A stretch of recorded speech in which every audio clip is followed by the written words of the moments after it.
الفقيه المحدث الشريف تأكيد بكر بن محمد بن عبد المؤمن الخصني الحسيني الدمشقي الشافعي رحمه الله تعالى، وصاحب الكتاب إحياء علوم الدين لشيخ الإمام حجة الإسلام أبي حامد محمد بن محمد الغزالي رضي الله عنه ونفعنا بهما وبعلومهما في الدارين.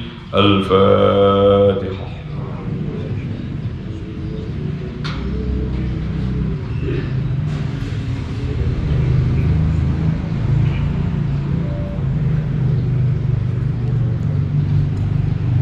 من حضرة شيخنا وسيدنا معلمنا مهذبنا مربنا مرشدنا مما عبد الله بن محمد بن محمد إدريس صلى في الجنيد الحافظ الحج من شيخنا في الدين والدنيا والآخرة صلى حضرات الحاج محمد سيد أمرين الحصول والبلوغ إلى جميع المقاصد والمراد والسلام والعافية في الدين والدنيا والآخرة. هذا زين من إبراهيم الزميد الحسين مشاهد من حميد المقدس أحمد مشهور حبيب بن حسين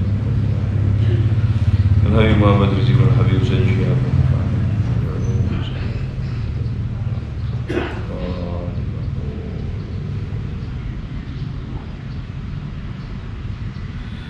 ونفعنا بهم وبعلومهم لهم الفاتحة. أعوذ بالله من الشيطان الرجيم. بسم الله الرحمن الرحيم. الحمد لله رب العالمين الرحمن الرحيم مالك يوم الدين إياك نعبد وإياك نستعين اهدنا الصراط المستقيم صراط الذين أنعمت عليهم غير المغضوب عليهم ولا الضالين. أعوذ بالله من الشيطان الرجيم. بسم الله الرحمن الرحيم. ربنا آتنا من لدنك رحمة وهيئ لنا من أمرنا رشدا ربي زدني علما وارزقني فهما ربي اشرح لي صدري ويسر لي أمري واحلل عقدة من لساني يفقهوا قولي. بسم الله والحمد لله والصلاة والسلام على رسول الله محمد بن عبد الله القائم بحقوقنا ما ضاقت إنا وفرجها الله. أشهد أن لا إله إلا الله وحده لا شريك له وأشهد أن سيدنا محمدا عبده ورسوله لا نبي بعده. اللهم صل على نور الأنوار وسر الأسرار وتريك الأديان ومفتاح باب يسر سيدنا محمد المصطفى وآله الأظهار وأصحابه الأخيار عدد نعم الله وإفضاله.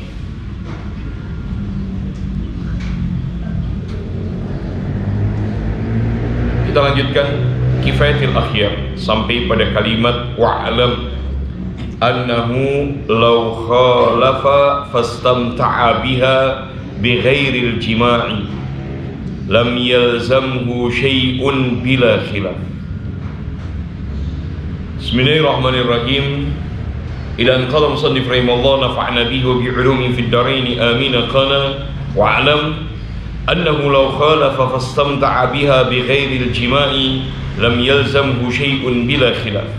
قاله النووي في شرح المهذب وإن جامع متعمدا عالما بالتحريم فقد ارتكب كبيرة. ونقله في الروضة عن النص ولا غرم عليه في الجديد بل يستغفر الله تعالى ويتوب إليه.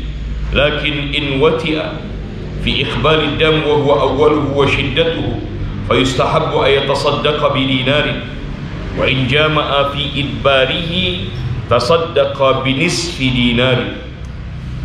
ونقل داود في نص الشافعي في الجليل أنه يلزمه ذلك وهي فائدة مهمة. وعلى القولين لا يجب على المرأة شيء wa yajuzu sarfu dhalika ila wahidin wallahu a'lam. Wa'lam, ketahuilah, annahu law khalafa fastamta'a biha bighairil jima'. Sebelum melanjutkan ini, kita sedikit mereview apa yang kita bahas pada pertemuan kemarin atau pertemuan sebelum pertemuan ini terkait dengan hukum atau dua hukum penting pada saat seorang istri dalam keadaan haid. Yang pertama adalah hukum istimta. Istimta itu artinya bersenang-senang. Yang kedua adalah hukum al-wad'u. Al-wad'u itu artinya mempergauli istri. Jadi ada dua hukum di situ. Dua hukum yang kemudian terpisah di dalam kitab. Di beberapa kitab itu dipisahkan, di kitab kifayah tidak dipisahkan, dijadikan menjadi satu, tapi kemudian dijelaskan di dalam penjelasannya. Keduanya sudah kita bahas pada pertemuan yang lalu. Dalam pandangan kuat mazhab Imam Syafi'i, keduanya hukumnya haram. Istimta haram, apalagi al-watu.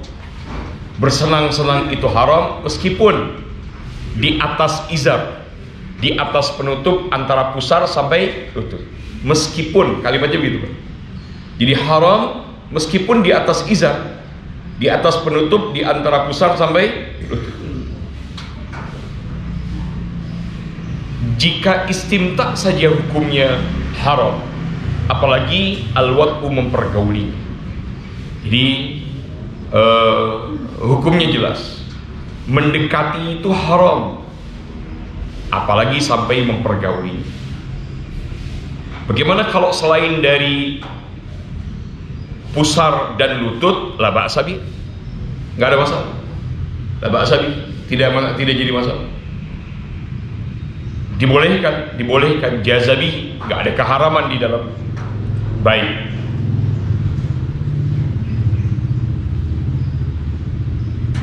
Kemudian kita lanjut. Sekarang kedua istilah itu kemudian harus dijadikan sebagai acuan untuk pembahasan selanjutnya.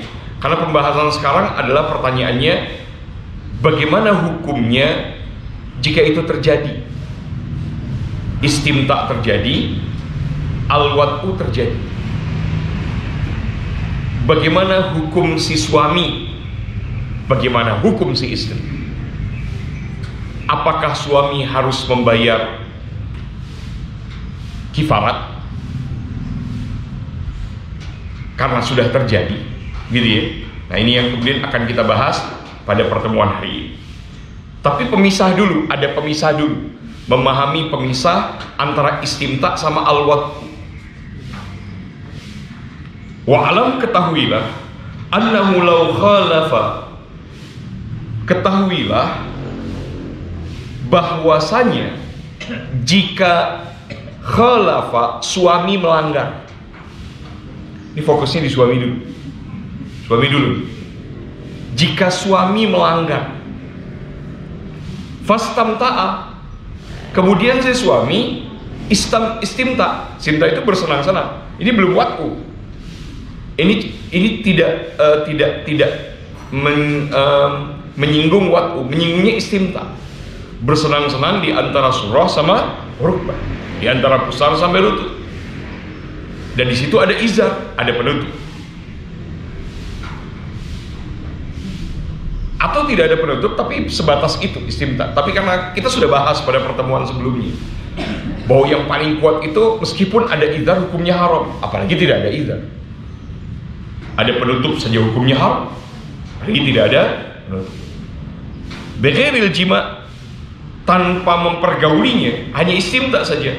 Lam yalzamhu syai'un bila khilaf, tidak ada kewajiban apapun tanpa khilaf. Nggak ada kewajiban apapun. Maksudnya tidak ada kewajiban untuk membayar denda, nggak ada.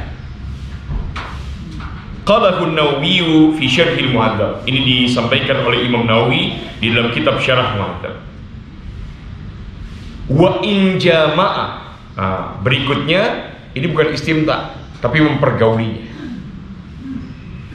Wa in jama'a muta'ammidan, jika si suami mempergauli istri muta'ammidan dengan sengaja, aliman bitahrim, tahu haram hukumnya, tahu itu hukumnya haram, faqad irtakaba kabiratan, maka dia telah melakukan dosa besar. Siapa dia itu? Suami.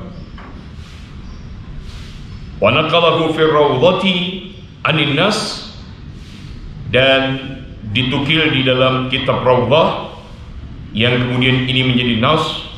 Wala gharama alaihi fil jadid, tidak ada denda yang harus dibayarkan di dalam qaul jadid. Ya, tidak ada kewajiban membayar denda. Sekali lagi, dia berdosa, harus tobat, tapi tidak ada kewajiban membayar denda. Sampai di situ fix, berarti tidak ada pembayaran kifarat. Jadi pertanyaan yang kemarin, apakah suami membayar kifarat? Jawabannya tidak. Tidak ada pembayaran kifarat. La gharama alaihi fil jadid. Tidak ada pembayaran kifarat, tidak, sama sekali tidak ada. Bal yastaghfirullah ta'ala, tapi dia harus istighfar sama Allah, minta ampun sama Allah, wa yatubu ilaihi, dan bertobat kepadanya. Berikutnya, ini kalimat penting.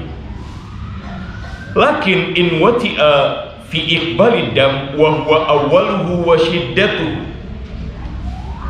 akan tetapi jika si suami mempergauli istrinya di awal haidnya, dan itu lagi permulaan haid, fi syiddatihi, lagi deras-derasnya itu, fayustahabbu, disunahkan. Ini cerita sudah termasuk di dalamnya bertobat dan lain sebagainya. Disunahkan ayatasaddaqa bidinar, disunahkan untuk bersedekah dengan sedekah 1 dinar. Sedekah 1 dinar 4,25 gram emas, 4 jutaan. 4 jutaan. Sunnah hukumnya, tidak lazim, tidak wajib. Sunnah hukumnya itu kalau di awal. Wa in jama'a fi idbarihi, seandainya suami kemudian pergauli istrinya di akhir masa haid, sudah mau selesai, di akhir masa haid. Sampai kayak begitu, lihat hukum itu sampai kayak begitu, detail Pak, satu-satu, rapih cara berpikir dibuat. Kita dibuat sistematis cara berpikir kita. Jadi kalau ini dibikin mind map, udah jelas, mind mapnya itu jelas banget gitu, tidak abu-abu mind mapnya. Wa in jama'a fi idbarihi, tapi kalau dipergaulinya di ujung haid, maksudnya sudah mau bersih, tasaddaqa binisfi dinar, dia bersedekah 1/2 dinar, 2 jutaan. Kalau tadi 4 jutaan, ini sunnahnya 2 jutaan Pak. Masya Allah. Tuh, sunnah hukumnya sunnah. Dan sekali lagi, saya ulangi sekali lagi, para ulama di masa yang lalu dalam urusan kayak begini nggak digampangkan sama mereka. Kalimat sunnah itu bukan kalimat ringan, tapi kalimat yang cukup penting untuk disampaikan. Sunnah hukum gitu. Wa naqala ad-Dawudi fi nasi Syafi'i, ditukil dari Imam Dawudi yang mengambil dari nas Imam Syafi'i, masih di dalam pandangan qaul jadid, annahu yalzamuhu dzalik. Ada perbedaan pendapat, ada yang mengatakan wajib. Nah, jika ada yang mengatakan wajib seperti ini, maka kesunahannya menjadi semakin kuat. Itu kaidahnya. Jika ada yang mengatakan wajib, maka kesunahannya semakin kuat. Kenapa kepala ini dibasuh di dalam wudhu begitu sangat amat wajib? sangat amat sunnah maksudnya di dalam mazhab Imam Syafi'i, karena ada yang mengatakan wajib. Siapa yang mengatakan wajib? Mazhab Imam Malik. Mazhab Imam Malik mewajibkan membasuh kepala ini seluruhnya, sehingga kesunahan di dalam membasuh kepala di mazhab Imam Syafi'i itu begitu sangat amat sunnah. Itu kaidah umum di dalam hukum. Sebaliknya pun begitu. Jika ada larangan, sebaiknya misalnya ditinggalkan. Itu kalimatnya begitu. Sesuatu itu hukumnya makruh, tapi ada yang mengharamkan, maka tinggalkan. Meninggalkannya itu lebih utama daripada mengerjakan. Sesuatu itu sunnah, tapi ada yang mewajibkan, maka kesunahannya semakin kuat.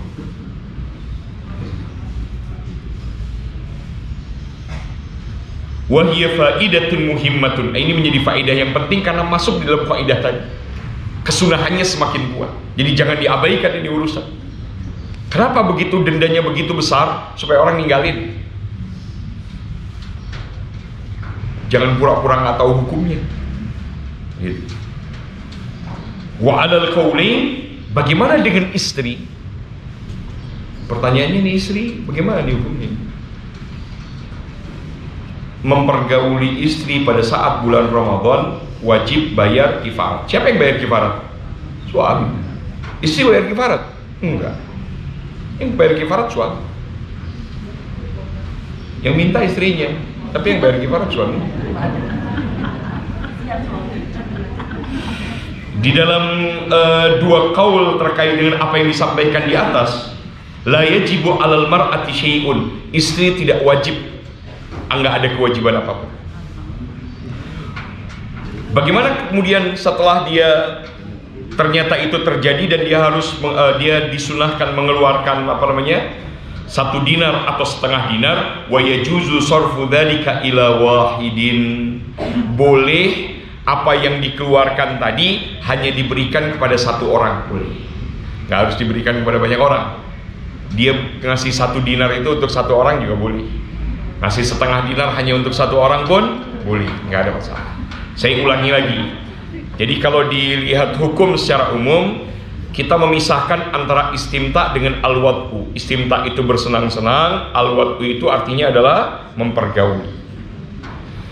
Bagaimana hukum istimta? Seorang suami terlanjur bersenang-senang dengan istrinya pada saat istrinya sedang dalam keadaan haid, maka tidak ada kewajiban apapun. Bagaimana kalau kemudian terlanjur dipergauli pada saat haid, maka tidak juga ada kewajiban apapun. Hanya saja dia harus bertobat. Apalagi ini ya, apalagi dia kemudian tahu itu hukumnya haram, sengaja dia lakukan, maka dia telah melakukan dosa besar. Sengaja dilakukan, dia melakukan dosa besar, maka wajib dia bertobat kepada Allah Subhanahu wa ta'ala. Ada kewajiban harus membayar sesuatu? Tidak ada kewajiban. Fix, berarti tidak ada kifarat. Hanya sunnah membayar denda, membayar nggak disebut denda di sini. Sunnah membayar, tidak disebut kifarat juga karena hukumnya menjadi wajib.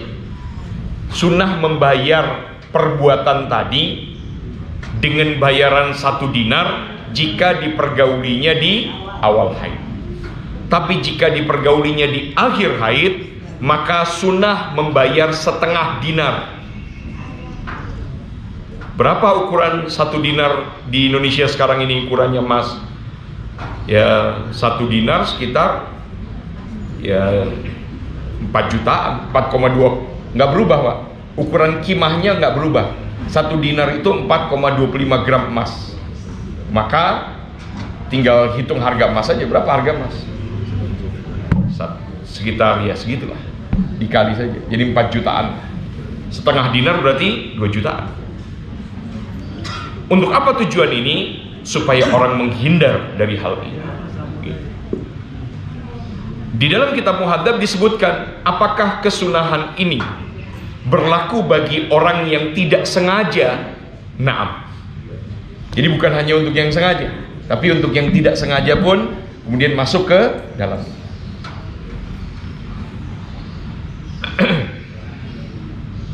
Bagaimana kalau sudah dikeluarkan, mau kasih ke siapa ini? Cukup kasih ke satu orang.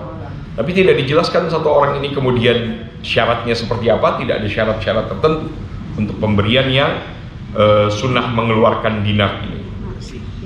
Bagaimana dengan istri? Tidak punya kewajiban apapun. Bukan berarti santai-santai ibu-ibu. Tidak ada kewajiban apapun, bukan berarti santai-santai. Berarti di situ ada keharusan bagi istri untuk mengingatkan.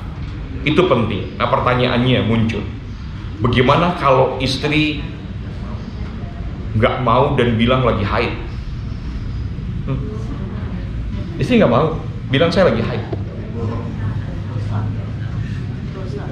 Belum bu, itu belum. Ibu-ibu udah bilang dosa gitu ya. Belum sampai di situ. Itu pembahasannya pekan depan. Insya Allah. Ya. Kenapa tidak sengaja? Tidak sengaja, jadi tidak tahu. Iya, dia tidak istighfar, tidak dosa. Tapi dia disunahkan tetap harus membayar dinar tadi dengan perincian yang disebut tadi di awal dan di akhir. Ya. Bagaimana kemudian suami, enggak, ini mau bukan tanggalnya haid. Paksa.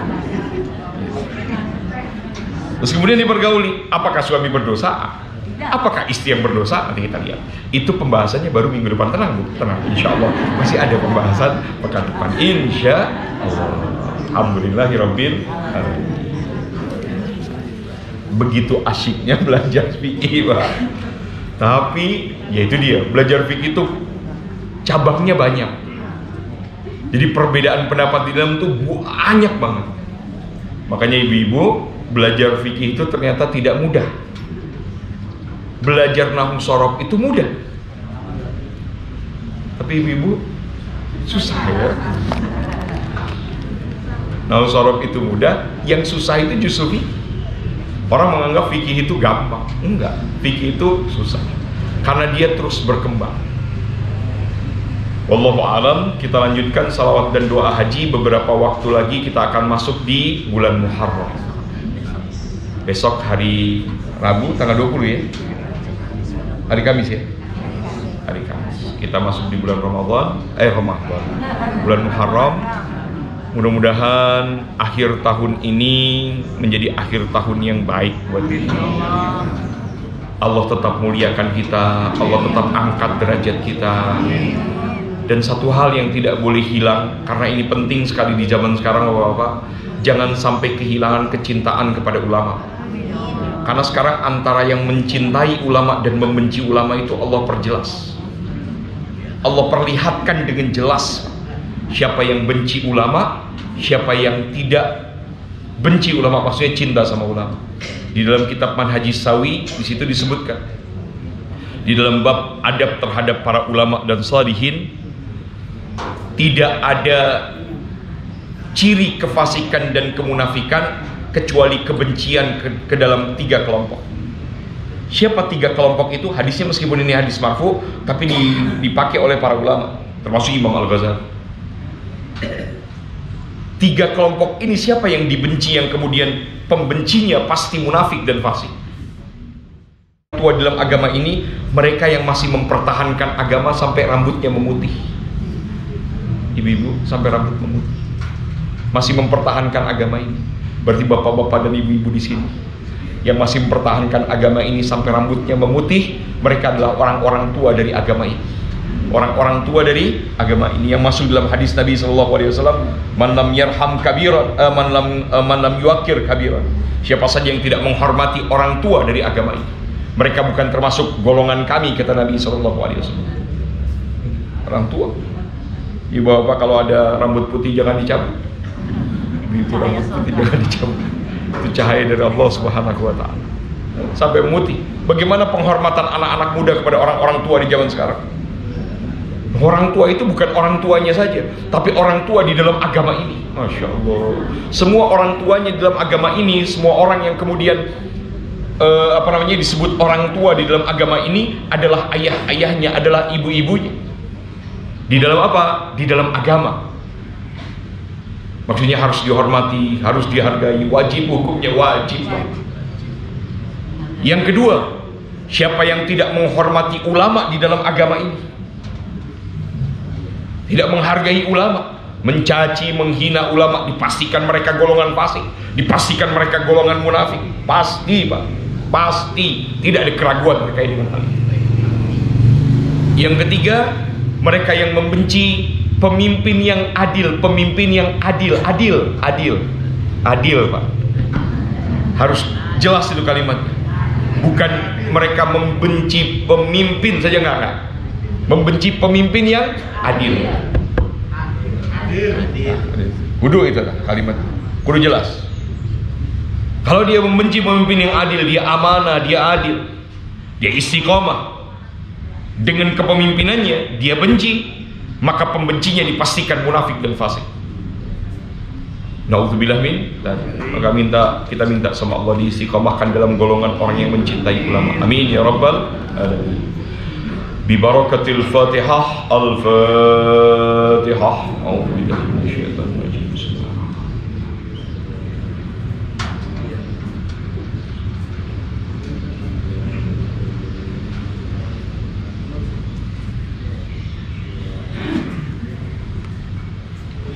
أعوذ بالله من الشيطان الرجيم بسم الله الرحمن الرحيم اللهم صل على سيدنا محمد عدد الرمل الرقيق صلاة ترزقنا من أهل التوفيق وتبلغنا بها الحضور إلى البيت العتيق وزيارة قبره وأبي بكر الصديق وعلى آله وصحبه وسلم اللهم صل على سيدنا محمد عدد الرمل الرقيق صلاة ترزقنا من أهل التوفيق وتبلغنا بها الحضور إلى البيت العتيق وزيارة قبره وأبي بكر الصديق وعلى آله وصحبه وسلم اللهم صل على سيدنا محمد عدد الرمل الرقيق صلاة ترزقنا من أهل التوفيق وتبلغنا بها الحضور إلى البيت العتيق وزيارة قبره وأبي بكر الصديق وعلى آله وصحبه وسلم اللهم بحق الحرمين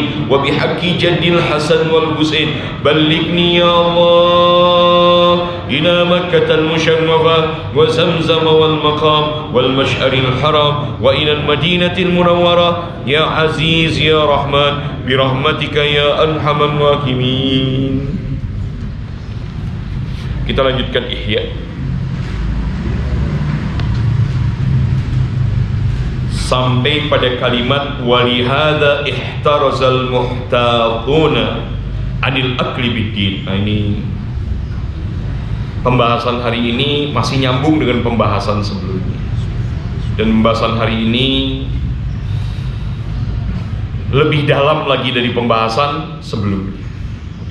Bismillahirrahmanirrahim. Idan qala musannif rahimallahu nafa'na bihi wa bi'ulumin fid darain amin. Qala ولهذا احترز المحتاطون عن الأكل بالدين فإن المبالغ في الاحتياط لدينه لا ينفك في باطنه عن عورات لو انكشفت للراغب في مواساته انكشفت للراغب في مواساته لفترت رغبته عن المواساة فلا جرم والله أعلم. Bismillahirrahmanirrahim. Walihada ihtarzal muhtatuna anil akli biddin. Oleh karena itu, orang-orang yang hidup di dalam kehidupannya itu bersentuhan langsung dengan urusan agama, bersentuhan langsung dengan urusan agama. Apakah dia pegawai yang terkait dengan urusan agama? Berarti kalau di kita di departemen agama, atau kemudian dia yang terkait dalam urusan agama, DKM, pengurus masjid, pengurus madrasah, pengurus pesantren, atau kemudian mereka yang kemudian memang dianggap sebagai mubalik, dikenal sebagai ustadz, kemudian mereka adalah para ulama, para kiai dan lain sebagainya, itu masuk di dalam. Walihada ihtarzal muhtatuna anil akli biddin. Mereka harus berhati-hati. Apa kehati-hatian mereka? Kehati-hatian mereka adalah memakan sesuatu atas nama agama. Pertanyaannya ini, bagaimana makna memakan sesuatu atas nama agama? Fa innal mubaligha fil ihtiyati lidini la yanfaku fi batini an auratin law inkashafat liragib fi muwasatihi la fatarat rabbatuhu anil muwasah. Sesungguhnya orang yang sangat berhati-hati terhadap agamanya itu, gitu ya, di dalam batinnya la yanfak, di dalam batinnya itu tidak bersih dari kekurangan, nggak bersih dari kekurangan. Ada saja kekurangan di dalam dirinya, yang jika aib atau kekurangan tadi diketahui oleh orang-orang yang mau memberi, maka mereka pasti tidak akan memberi. Mereka pasti tidak akan memberi. Dengan kata lain, ada orang menganggap bahwa orang ini adalah orang yang amanah terhadap agama, tapi ternyata dia bukan orang yang amanah soal agama. Orang ini dianggap oleh orang-orang sekitarnya orang yang sangat paham urusan agama, tapi sebenarnya dia nggak paham urusan agama. Orang ini dianggap adalah orang yang memang punya akhlak yang dibawa, dan itu akhlak tadi adalah akhlak yang membuat mereka memberi. Tapi ternyata kenyataannya tidak sesuai dengan apa yang, maka penerimaan terhadap semua hal yang dia terima atas nama pandangan orang terhadap dirinya, yang kalau seandainya diketahui terkait dengan kekurangannya tadi, diketahui tidak akan memberi, maka apa yang diterimanya menjadi haram. Ya Allah Rabbi, ini kan berarti kata-katanya kata-kata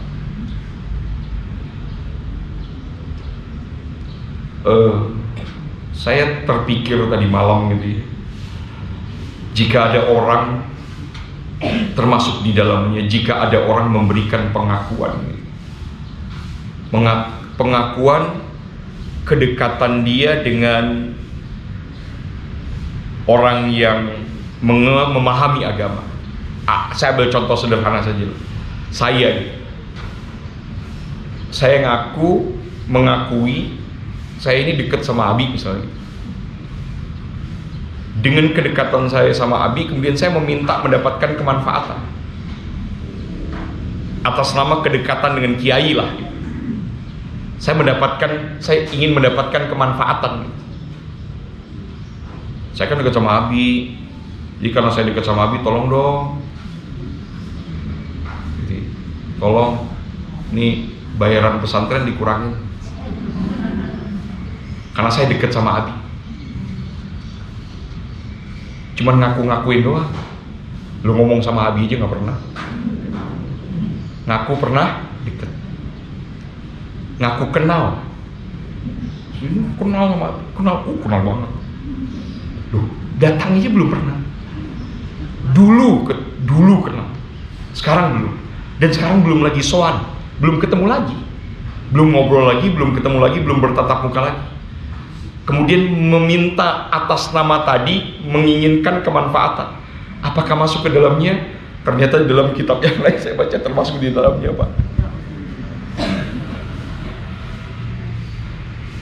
La haula wala quwata illa billah. Nggak boleh mengambil nilai kemanfaatan tadi, mengatasnamakan dalam urusan. Pokoknya semua yang terkait dengan urusan agama tidak boleh sembarangan, tidak boleh serampangan. Nggak boleh seenaknya Pak dalam urusan agama. Makanya saya bilang sama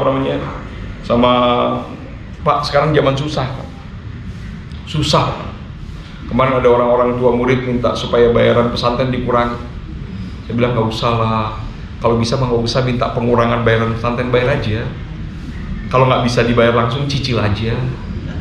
Kenapa? Niat apa? Niat investasi akhirat. Bukan karena saya ngajar di pesantren, Pak, bukan. Bukan karena saya ngurus pesantren jadi kepala asrama, bukan, Pak. Kenapa? Karena bapak saya dulu ngajarnya begitu. Saya pernah cerita sama bapak saya sudah di Medina, bapak tetap bayaran pesantren. Saya tanya sama bapak, untuk apa, Pak? Ah, ini mau untuk investasi akhirat. Pengen nanti niat kalau meninggal teh disolatin sama santri. Kalau meninggal teh kalau bisa dimakamin di dekat pesantren, begitu, Pak. Nggak bilang aliyah, nggak bilang aliyah. Tapi semuanya terwujud.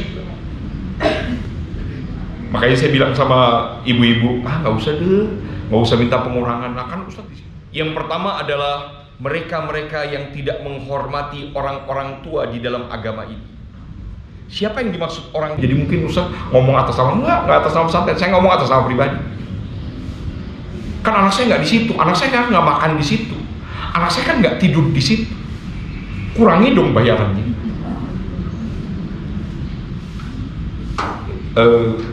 Jadi dia menghitung bahwa pendidikan anak itu karena duit. Dengan kata lain, dia mendidik anaknya di sini ya udah karena duit gitu. Nanti dia besok-besok dia bilang, anak saya nggak berhasil, kan saya sudah bayar.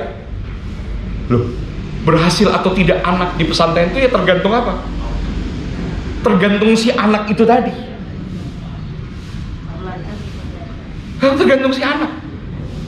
Mau berhasil mau tidak di pesantren, yang ngasih hidayah itu bukan manusia, Allah yang ngasih hidayah. Dia mau ikut dengan apa yang dituntun di pesantren, dia jadi. Nggak mau, nggak bisa. Nggak mau nurut, nggak bisa. Kata pesantren nggak boleh pulang, dia pulang. Kata kiai nggak boleh pulang, dia pulang. Loh, itu apa bukan i'tirad namanya? Ya, tapi kata bapak ibu saya pulang aja, kenapa? Corona. Mereka belum baca itu kitab apa namanya? Kitab Imam Ghazali, Bidayatul Hidayah. Gak usah panjang-panjang, Bidayatul Hidayah aja, Pak. Kalau terjadi pertentangan antara orang tua dengan guru, maka jika itu urusan akhirat, ikuti kata guru. Jika itu urusan dunia, ikuti kata orang tua. Jika itu urusan dunia, ikuti kata orang tua. Jika itu urusan akhirat, ikuti kata urusan akhirat. Sampai Abi saking keselnya bilang gitu, siapa saja yang percaya sama corona kufur, gitu Pak kalimat. Loh, lebih percaya sama corona kan sekarang digiringnya begitu. Digiringnya kita lebih percaya sama corona. Nggak ada satupun pejabat yang ngomong soal bagaimana kembali kepada Allah. Ayo tobat semuanya, ayo kita kembali sama Allah. Ini karena banyak maksiat yang terjadi di negeri ini. Sampai ada para ulama-ulama Pak di Jawa Timur itu yang istiqomah ya Pak ya. Mereka bilang ini mah bukan urusan penyakit, murni penyakit. Ini semua karena banyaknya kemaksiatan di negeri ini. Law in kasyafat irragibi fi muasatihi, jika terbuka itu aib, jika terlihat itu aib, la fatarat raqbatuhu fil muasah, maka melemah keinginan dia untuk memberi. Melemah keinginan dia untuk memberi. Fala jarama kanu la yashtaruna syai'an bi anfusihim, maka kebanyakan dari para ulama tadi, para ahli tasawuf tadi, mereka tidak membeli sesuatu sendiri, nggak berangkat sendiri mereka beli. Kenapa? Karena takut kalau mereka beli berangkat sendiri, takut dikurangi duit-duitnya gara-gara melihat bahwa dia ulama. Takut dikurangi harganya karena dia adalah ahli tasawuf. Kalau Abi mah bukan dikurangi sama penjual, minta berkurang 50%. Kalau Bapak pernah belanja sama Abi, berapa harganya? 700.000, 350. Hebatnya dikasih Pak, dikasih. Belinya itu bukan 100 belinya, dikasih. Sampai minta datang mulu, datang. Kalau orang nggak dikasih 700.000, minta 50%. Berapa harganya? 1.000.000. 250. Dan hebatnya dikasih Pak. Bawa coba ikut Pak belanja, dikasih Pak. Belinya bukan 100 beli deh. Sampai kalau datang ke sana itu, semua pada Pak Haji, ayo Pak Haji belanja di sini, Pak Haji belanja sih, dikurangi harganya 75%, dikurangi begitu. Masya Allah, kasih, beres beli belanja kasih duit tuh pegawainya satu-satu. Jadi bukan menjual jabatannya, bukan. Menjual jabatannya. Gara-gara ngelihat jabatan sebagai kiai, jabatan sebagai ulama, apalagi jabatan dunia, jabatan akhiratnya nggak boleh begitu. Apalagi cuma jabatan dunia. Duh, jabatan dunia sama jabatan akhirat lebih tinggi mana? Jabatan akhirat. Kalau jabatan akhirat yang tinggi saja tidak boleh begitu, apalagi jabatan dunia. Terus bilang bahwa saya ini wali kota, saya ini gubernur. Gampangin dong, mudahin. Kasih dong gratis sama saya. Nggak boleh, tidak boleh, haram, haram. Haram hukumnya, Pak. Tapi kan itu dipakai di zaman sekarang. Lihat Imam Ghazali sampai sejauh itu, coba ngeritik. Makhafata, khawatir, ayyusamihu li ajli dinihim. Mereka mendapatkan harga yang dikurangi harganya, yusamihu, jadi maksudnya dikurangi harganya, dikorting harganya karena jabatannya, karena urusan agamanya, karena kiainya, karena ustadznya. Masya Allah. Fayakunu akhilina bidin, maka dia telah memakan suatu karena agama, memakan suatu karena agama. Wa kanu yuwakkaluna mayyashtari lahum, mereka mewakilkan, kalau urusan jual beli itu diwakilkan. Sambil apa? Wa yushtaratuna 'alal wakil alla yudhhira annahu liman yashtari. Dia tidak boleh, wakilnya nggak boleh menampakkan, nggak boleh menunjukkan bahwa dia ini wakilnya kiai, nggak boleh. Nggak boleh. Supaya apa? Supaya orang itu kalau kemudian memberi sesuatu karena nggak tahu. Kalau tahu karena kiaiannya, dikhawatirkan mereka makan sesuatu karena agama. Astagfirullahaladzim, ya Allah. Astagfirullahaladzim, ya Allah. Lihat tuh, ya Allah ya Rabbi. Kita mau malah sengaja supaya dikorting. Karena ngelihat jabatan kita, karena ngelihat bahwa kita adalah orang yang kemudian dikenal di kampung kita. Ya Allah. Astagfirullahaladzim, ya Allah. Ya Allah, astagfirullahaladzim. Jadi sudah cukup kita disentil sama Imam Ghazali hari ini. Ini sentilan yang luar biasa dari Imam Ghazali. Berat. Itu kenapa kok banyak orang membenci Yahya Ulumuddin? Karena nggak mampu. Dia benci itu bukan karena isinya, karena nggak mampu. Melihat bahwa ini mah nggak mungkin dilakukan sama manusia. Gimana nggak mungkin? Bisa dilakukan. Masya Allah. Nasallahu afiyah wassalam. Dan Allah Subhanahu wa taala selamatkan kita. Allah Subhanahu wa taala berikan taufik kepada kita. Berikan hidayah kepada kita. Bi barakatil Fatihah, Al-Fatihah.